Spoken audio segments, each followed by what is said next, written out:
Is there a place for nepotism in modern American politics? The Republican Party would have you thinking so, since Lindsey Graham's sister has been given his old Senate seat. They're not holding any sort of re-election like they're supposed to. They're not going through the actual political process the way that they're supposed to. The eat shit and fucking die administration, aka the Trump administration, is once again showing that they do not care about rules. They do not care about the status quo. They do not care about the way things are supposed to go and what is fair to representing the actual American people. They just care about cronyism, who they associate with, making sure that those people they associate with are loyal, and they care about money and keeping their power. I mean, listen, both sides definitely do this, but you don't see Chuck Schumer picking a sibling to take his place when he steps down, which he should. I'm not saying that he is, he's not, but we have a lot to talk about this episode. This is the Short News Podcast. I'm sorry that this isn't a funny cold open. Not everything has to be funny, and I don't know why I'm saying this so defensively, but I am. It's been a long fucking day. It's been a long fucking week. It's been a long fucking year for America, hasn't it? Things just kind of keep getting worse, don't they? We still don't know where Mitch McConnell is. We don't know if he's dead or alive. I mean, they released an AI-generated looking ChatGPT-ass image of him and his wife, and he looks 10 years younger, maybe 20 years younger than he once did, which makes you think like either American healthcare is that good if you can afford it and you're an elected official, or they're fucking lying to you and they don't care if you know the truth because they're just going to stomp you out while you're not looking, and they hope that you don't look. Cue the fucking theme song. Here we go.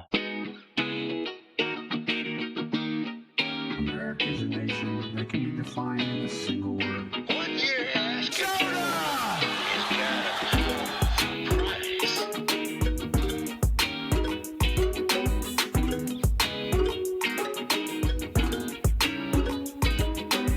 Welcome back. My name is Alex Mador. I don't know if I said that before. Fucking narcissist. But I'm really looking forward to this new era of the podcast. I know I said that last November, and I meant it, and I mean it now. We're doing it again. I took 7 weeks off. Last week was the first week back, and I'm personally not very happy with the way that episode came out, which is why I changed the title. I re-released it again over the weekend. I cut out a couple of things that I felt in the moment. I was definitely fired up and had a couple of laughs listening back before I published the episode. But listening back again a couple of days later with new ears, big ears, by the way, I have very big ears, I thought to myself, wow, this isn't really accomplishing what I wanted to accomplish in multiple ways. I mean, politically, I think I didn't really focus on the actual issues at hand that we should be focusing on when it comes to things like Lindsey Graham and Mitch McConnell. I was so quick to be like, well, Lindsey Graham is the only person that I'll allow my listeners to call the F word. And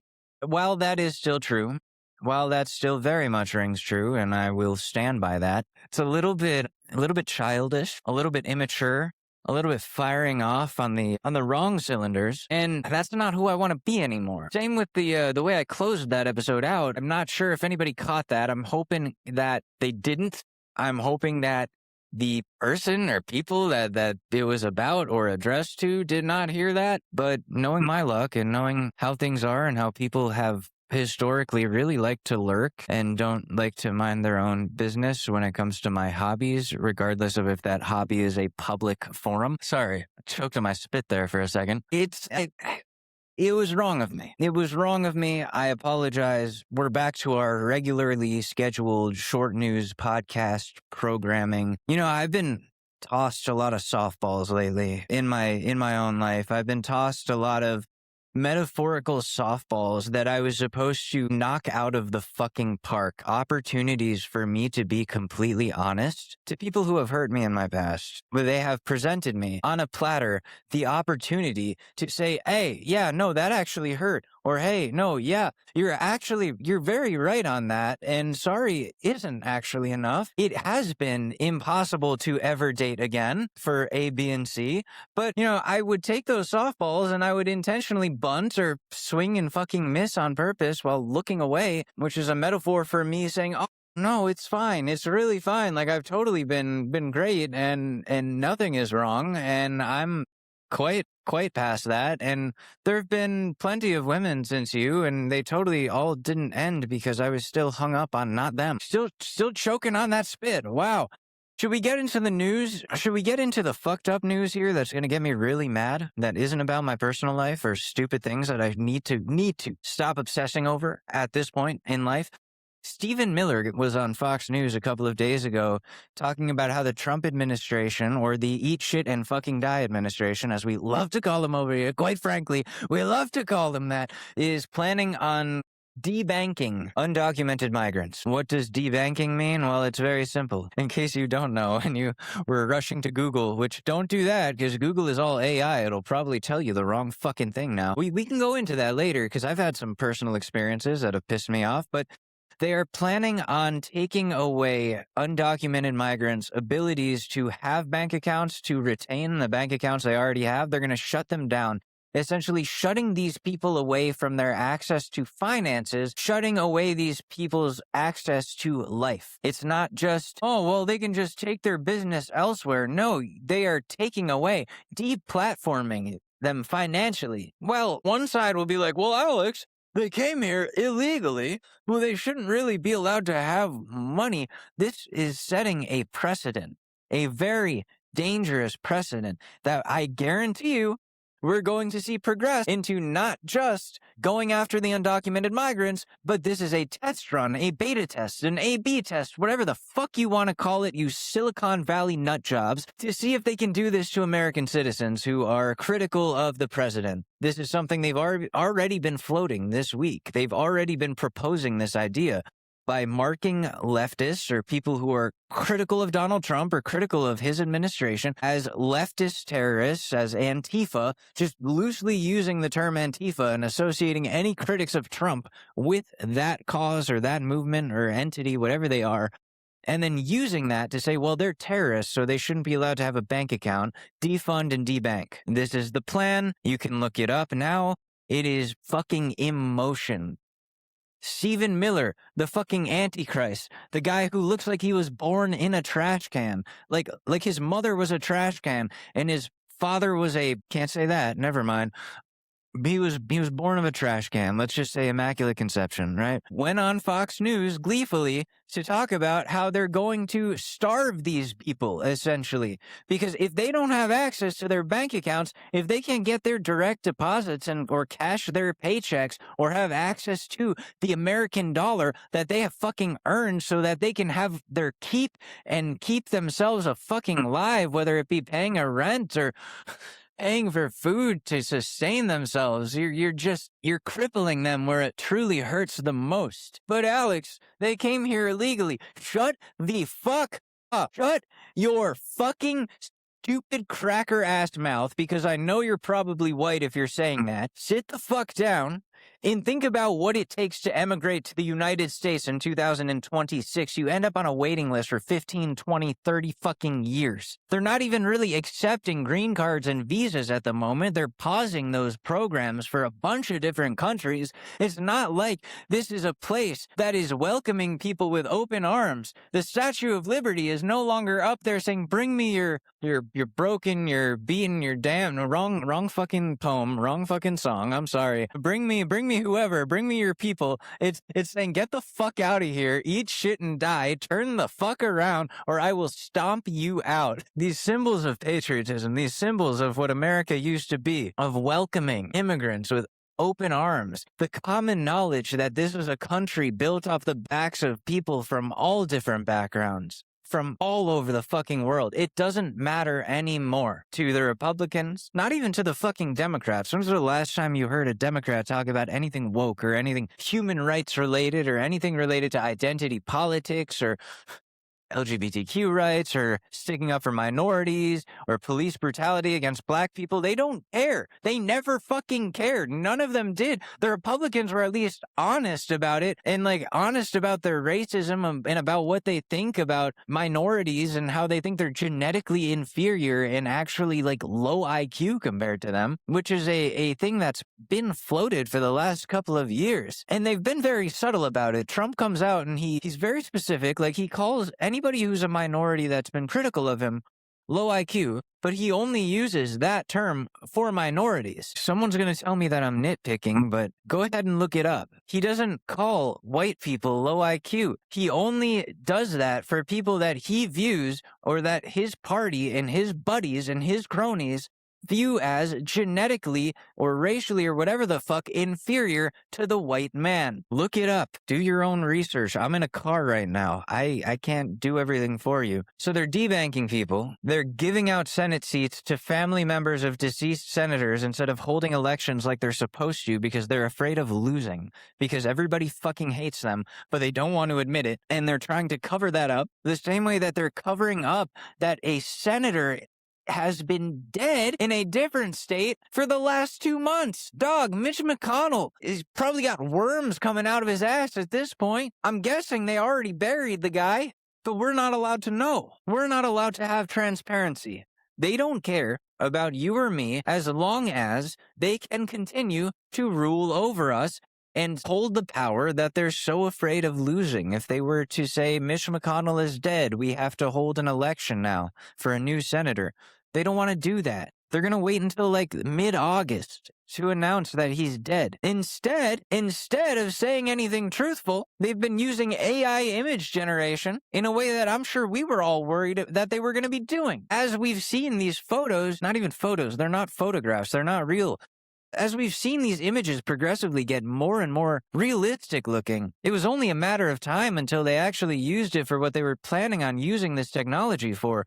No wonder Trump and his buddies love AI image generation. No wonder they have fought so hard, tooth and nail, to remove any regulations to the advancement of this technology. They're doing Stalingrad 2.0, where you can, remember when Stalin used to erase people from photos after he disappeared them? They can do that now, but even easier. You just type in a fucking prompt. You don't even need the original photo. You can just go, make a image of Alex Mador, and he's in Israel, and he's shaking hands with Benjamin Netanyahu, and they're clearly on good terms, and then make another image where he's kissing Benjamin Netanyahu sweetly, and they're caressing each other in bed, and it's very intimate and very realistic, and send. And that's something you can do right now, very easily, for free.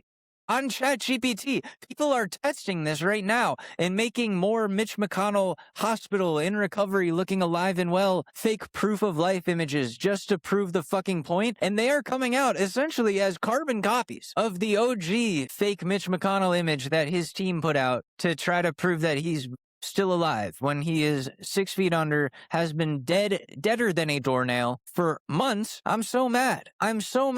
Because this was inevitable with this type of technology. When Trump was so adamantly fighting to advance this shit, of course there was some sort of ulterior motive beyond this is a technology that we're in an arms race with other countries to perfect first. He needs this shit. He needs the data centers. He needs the resources. He needs this technology so that he can lie more efficiently and lie more accurately and lie more convincingly. It streamlines the lying process. Remember Pix or it didn't happen? Remember that's all it was?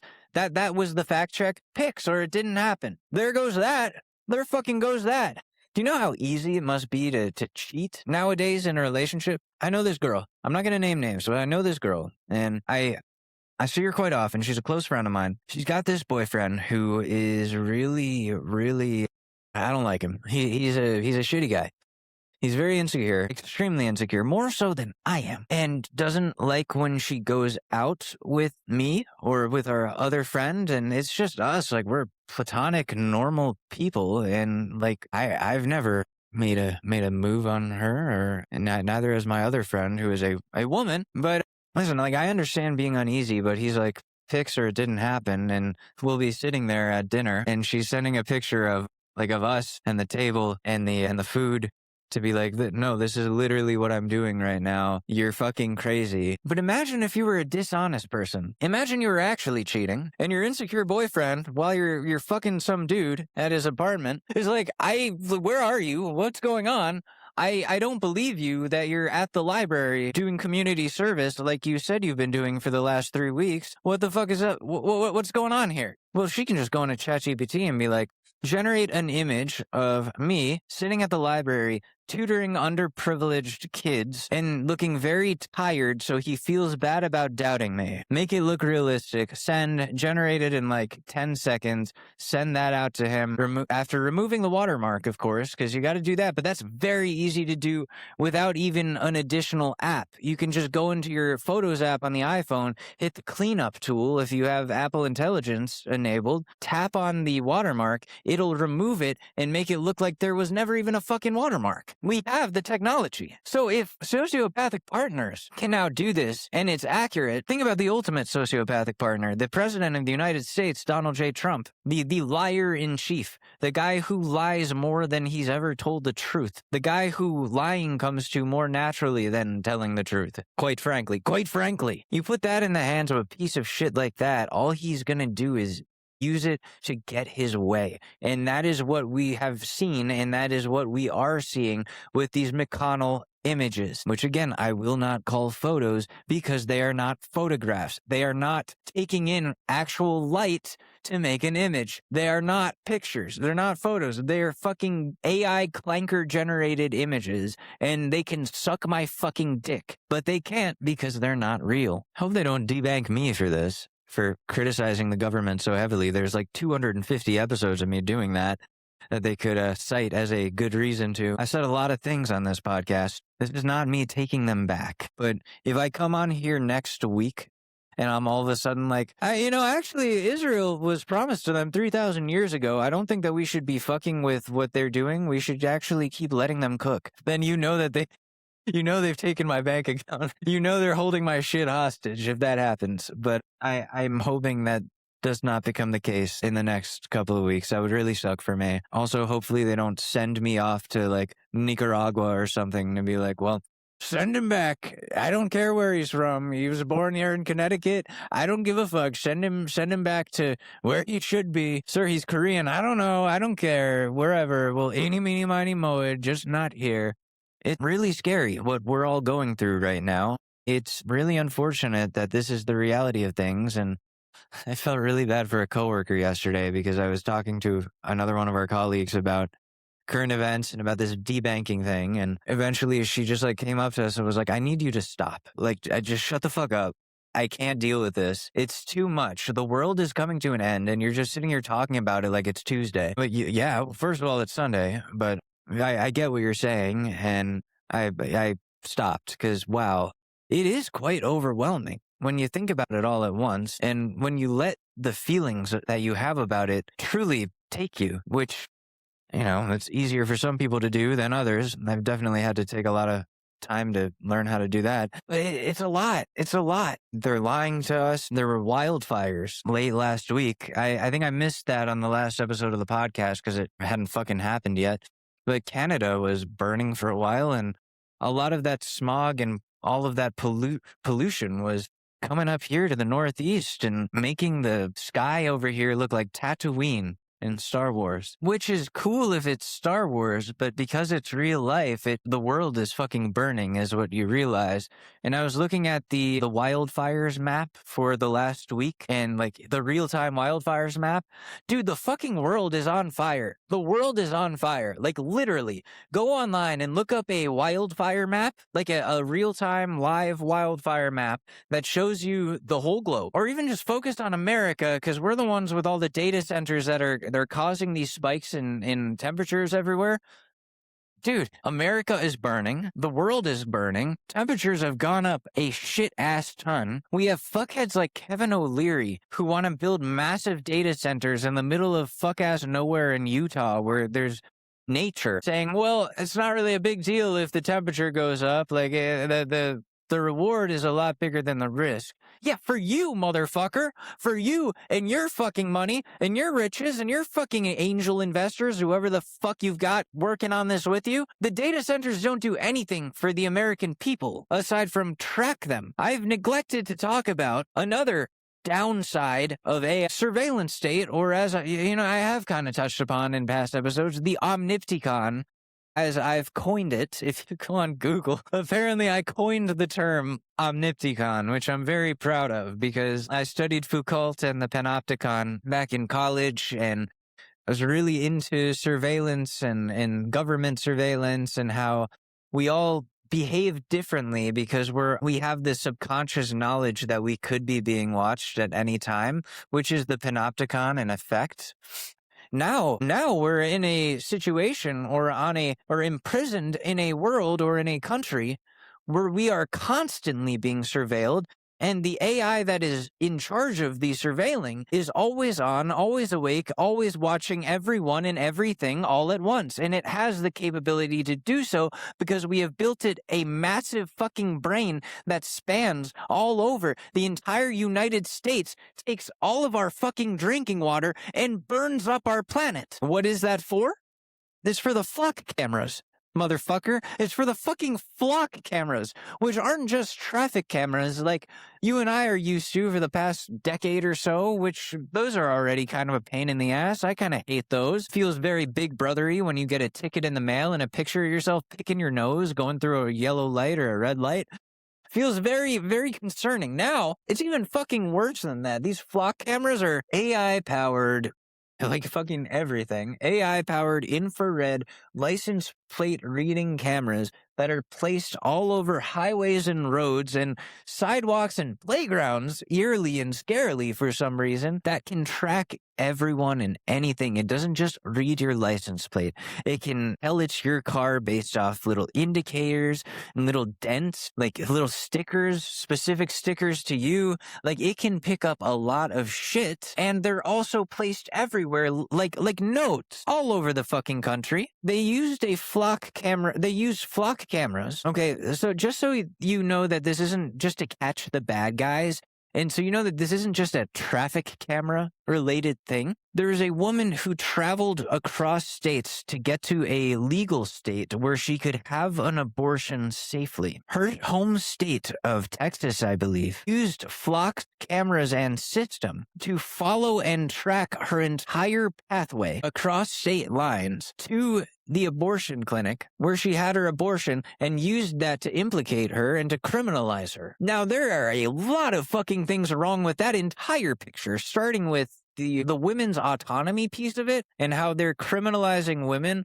for wanting to have choice over whether or not they carry a child all the way to the finish line, which is not a easy or fun or manageable task. And also, some people aren't ready for kids, and there's a lot of different reasons why somebody would want an abortion, and it's not up to a bunch of old white men and creepy tech entrepreneurs to decide and enforce a woman's choice over her own fucking body, when the majority of those guys think that the G-spot doesn't even fucking exist, only because they can't find it because they haven't thought to ask a woman how they should be doing what they're doing down there. You ever think about that? You ever wonder about that? You ever think about why these fucked up Republican men and weird control freaky tech entrepreneurs who are also fucked up creepy Republican men do these things and want this much control over women or just people in general?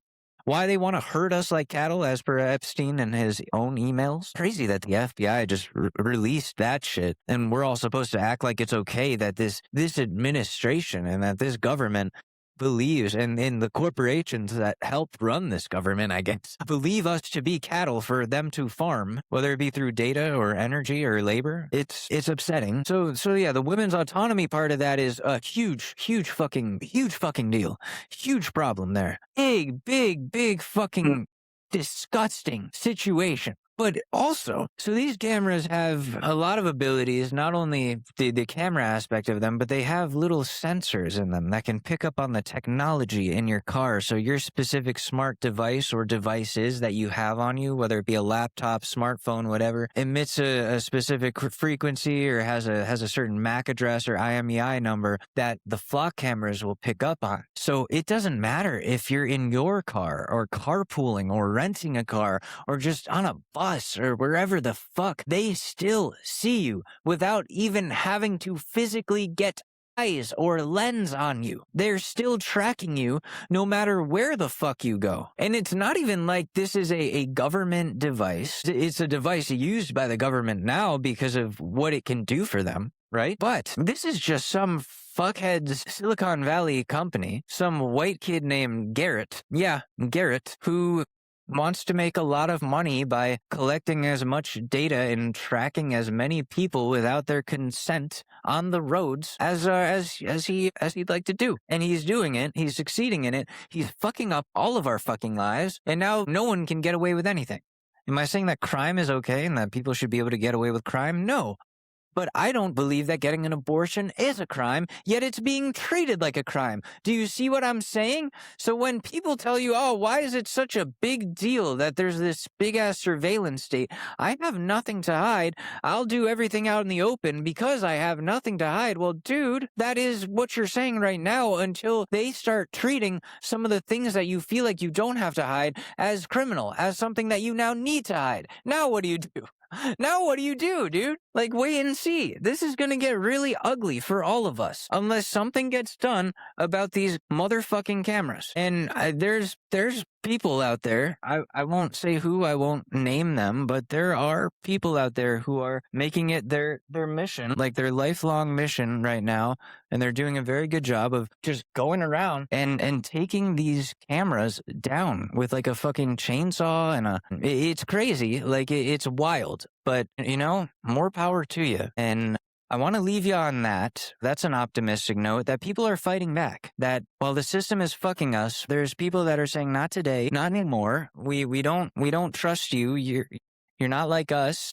All of that. And there is hope. I want to leave you with hope this time. A little bit of hope. So this has been the Short News Podcast. My name is Alex Mador. I appreciate you for listening and again for sticking with me as I sporadically come back to this show and keep doing and keep trying to improve it and keep on keeping, you know? So I love you. I appreciate you, and we will see you on the next one. Take care.